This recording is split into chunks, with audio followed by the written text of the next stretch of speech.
Darla and Mark. This is our 26-foot 2017 Sunseeker Class C that we named Serenity. We travel the U.S., work camp in the summer and usually the fall. We're amateur photographers, landscape and wildlife, who love birding, hiking, history, cemeteries, horror movies, and heavy metal music. Join us on our adventures.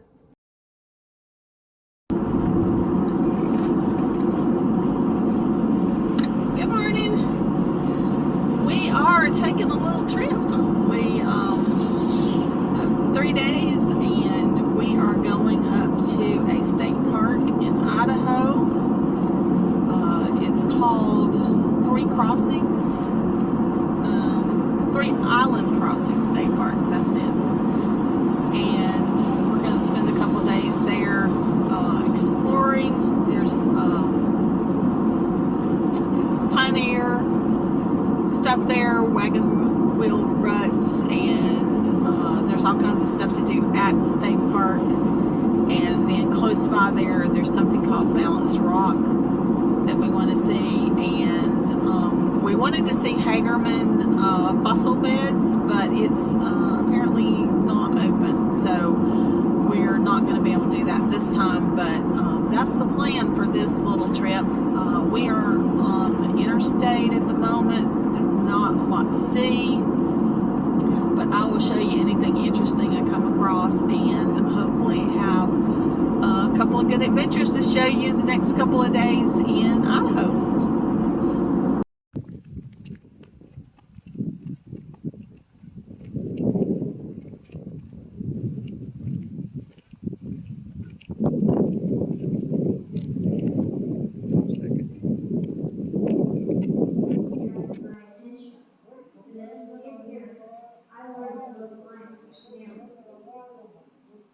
Amelia, her husband, and 7 children left Idaho for Oregon in 1852. At the start, she was several months pregnant. Her first home in Oregon was a log cabin with no roof.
I like it when you're above and these fields. Yeah, it's pretty, isn't it?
So this is the old Oregon Trail byway, and we came up, there's a little parking lot right up there, and this is the 3-island crossing where the Oregon Trail crossed the Snake River. So they went across to the first island, crossed to the second island, crossed to the third island, and then they came out right over there near where Mark is standing, except on the other side of the river right there.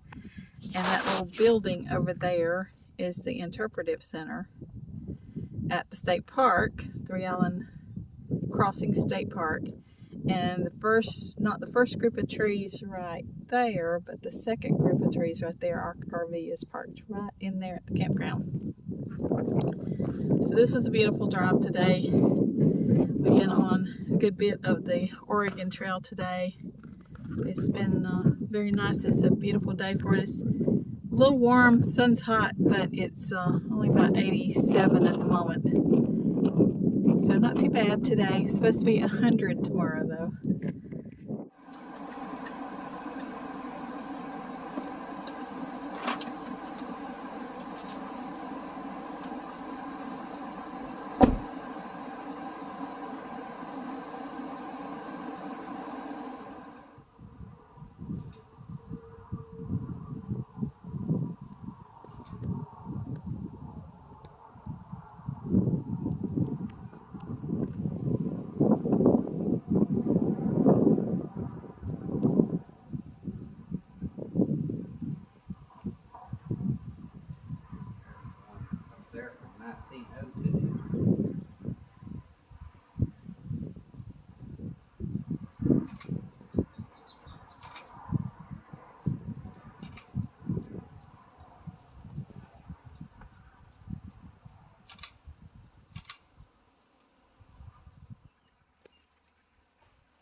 morning, y'all.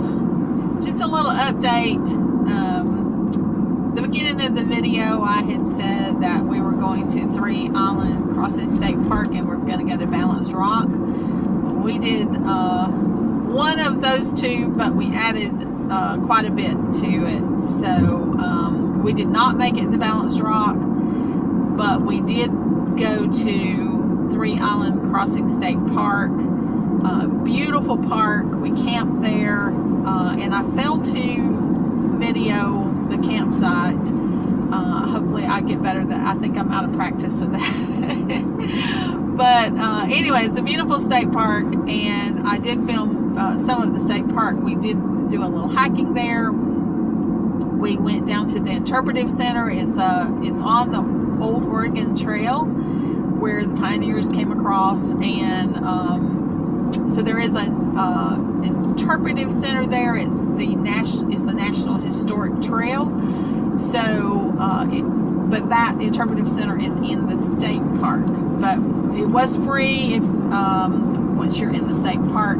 There's a $7 entrance fee for day use in the state park. We were camping there, so we were able to. It counted for the RV, but not for the car. So we had to pay the day use fee for the car. But that got you into the interpretive center as well, and they had national park passport stamps there, so we were able to get those in our passport books. We really enjoyed that stop. It was beautiful, right on the Snake River, and we also did the Old Oregon Trail byway, which is a scenic drive that runs along where the Oregon Trail went, and it goes to an overlook up above where you can look down on the Snake River and you can see the 3 islands from up there. It's harder to see, eye level with the river, but once you're above it, you can see all 3 of the islands.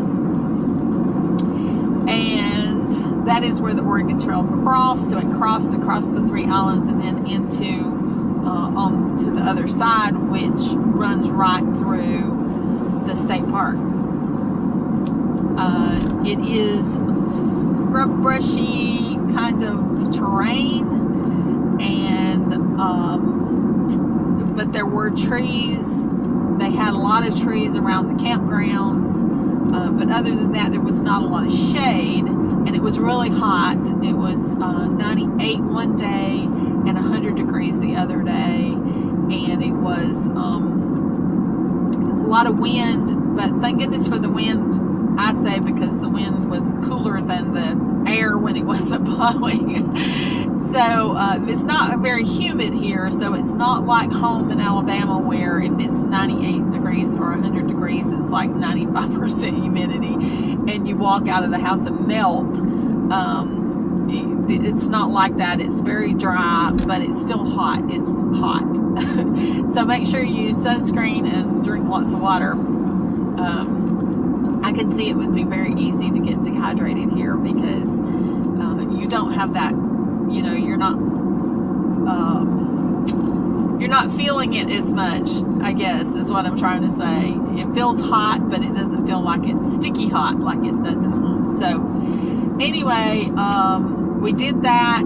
Like I said, we didn't make it to Balanced Rock, but what we did do, another scenic byway. It was, and I can't remember exactly the name, like Thousand Springs or something like that, the scenic byway. You could see a lot of waterfalls coming off the mountain there. It was really pretty.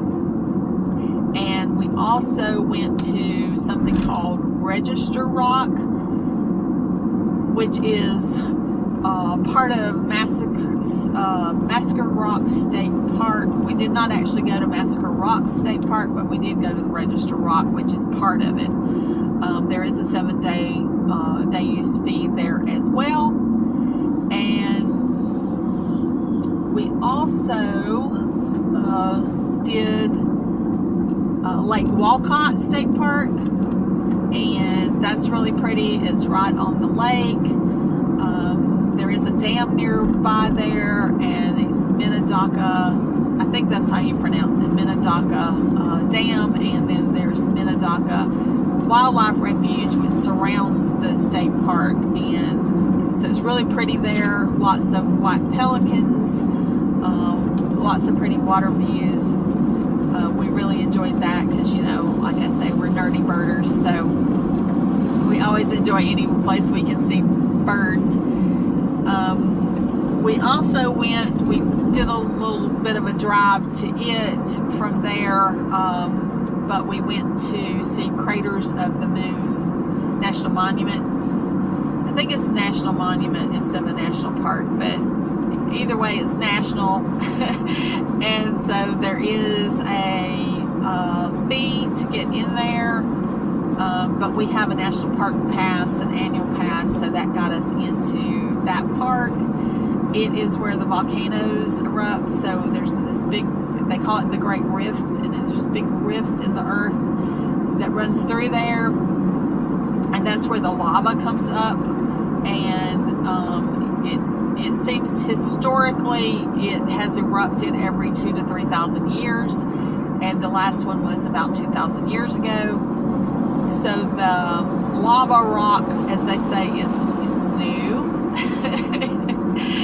That's on top, but it's a big lava field. It's huge, and lots of, you know, the black lava rock. There's lava flows. There's lava spatter cones, and we actually you can actually hike up a couple of the spatter cones.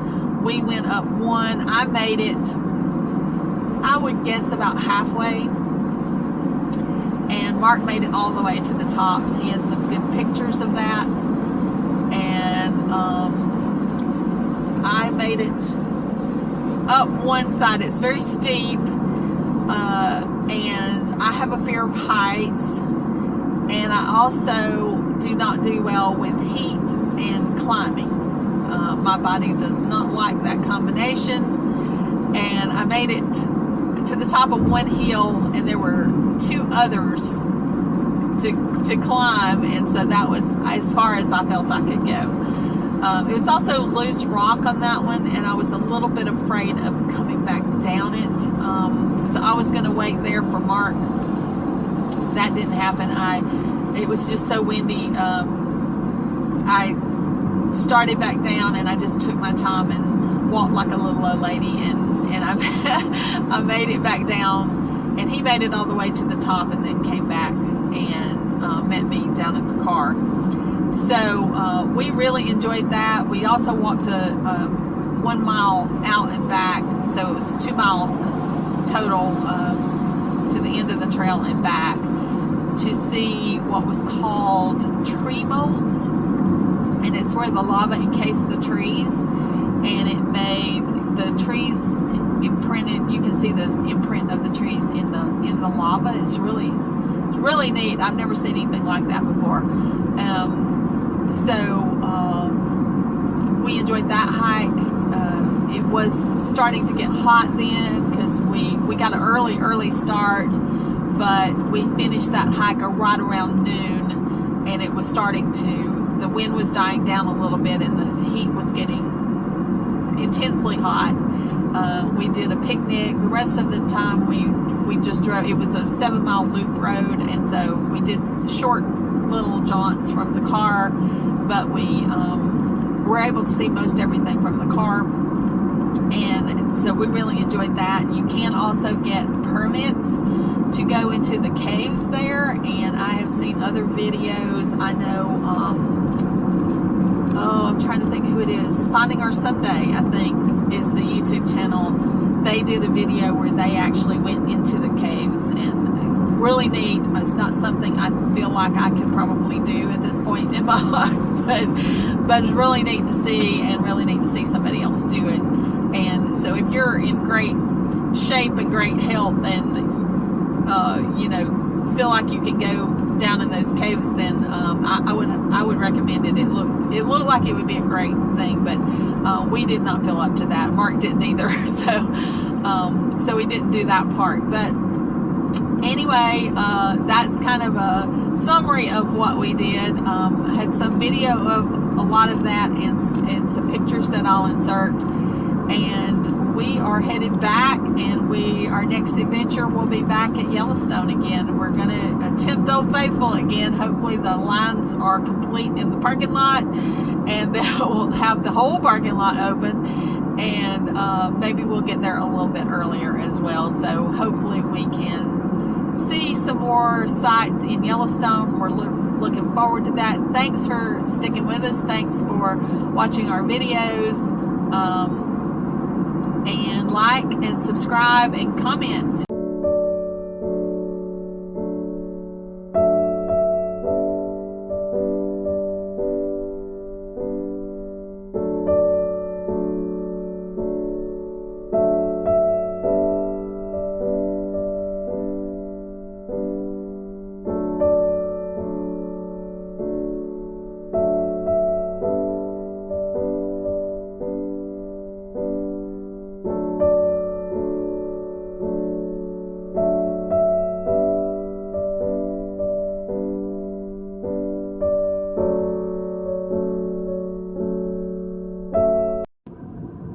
Like and subscribe, and join us next time for another adventure.